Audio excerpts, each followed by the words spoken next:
एक समय की बात है। एक शांत और खूबसूरत घाटी में एक छोटा सा गांव था। उसी गांव के पास एक प्राचीन मठ था, जहां भिक्षु ध्यान और सादगी भरा जीवन जीते थे।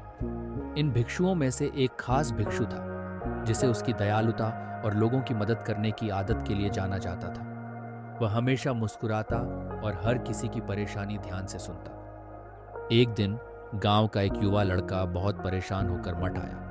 उसकी फसलें खराब हो रही थीं और उसे डर था कि अगर यही हाल रहा तो उसके पास खाने के लिए कुछ नहीं बचेगा। भिक्षु को उसकी परेशानी देखकर दुख हुआ। भिक्षु ने मुस्कुराते हुए कहा, फसल को बचाना है तो मिट्टी का ध्यान रखना होगा। धरती को प्यार दोगे तो वो तुम्हें भरपूर अनाज देगी। लड़के ने भिक्षु की सलाह मानी। उसने धैर्य रखा, मिट्टी को ठीक से जोता, पानी सही समय पर डाला और धीरे धीरे उसकी फसल हरी भरी होने लगी। गांव में यह खबर आग की तरह फैल गई। लोग भिक्षु की बुद्धिमानी और चमत्कारी सलाह के बारे में बात करने लगे। धीरे धीरे गांव के और भी लोग अपनी परेशानियां लेकर उसके पास आने लगे। कोई बीमार बच्चे को लेकर आता तो कोई अपने टूटे औजार दिखाता। किसी का झगड़ा होता तो कोई खोई हुई मुर्गी ढूंढने की फरमाइश करता। भिक्षु हर किसी की बात ध्यान से सुनता और उन्हें शांत मन से सलाह देता। उसे लगता कि वह सही रास्ते पर है, दूसरों की मदद करना ही असली करुणा है। लेकिन धीरे धीरे गांव वालों की भीड़ बढ़ती गई। हर दिन नए लोग आते और भिक्षु का पूरा दिन उनकी समस्याएं हल करने में बीतने लगा। अब उसके पास अपने लिए ध्यान करने या प्रकृति के साथ समय बिताने का वक्त ही नहीं बचा था। समस्या सिर्फ इतनी नहीं थी कि भिक्षु थक गया था। असली परेशानी यह थी कि गांव वाले अब खुद से कुछ करने की कोशिश ही नहीं कर रहे थे। अगर किसी की बकरी खो जाती तो वे खुद ढूंढने के बजाय सीधा भिक्षु के पास चले आते।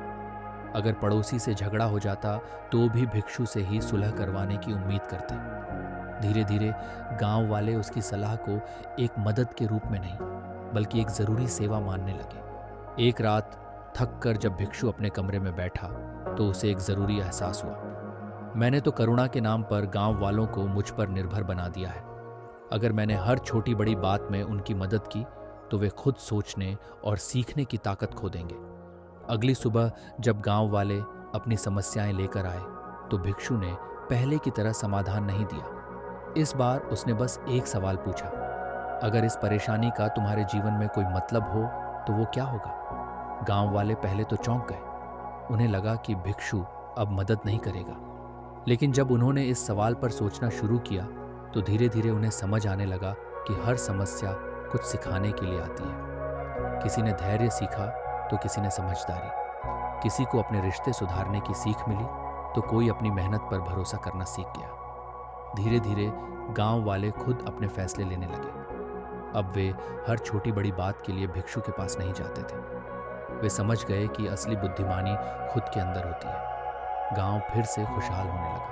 आपके लिए एक सवाल कभी सोचा है कि आप दूसरों की मदद इसलिए तो नहीं कर रहे क्योंकि आपको उनकी तारीफ चाहिए, या आपको लगता है कि अगर आप मना करेंगे तो लोग बुरा मान जाएंगे? अगर हाँ, तो अगला वीडियो देखिए और जानिए कि आपकी असली कीमत क्या है। और हाँ, अगर ये कहानी अच्छी लगी हो तो लाइक करें, शेयर करें और सब्सक्राइब करना न भूलें।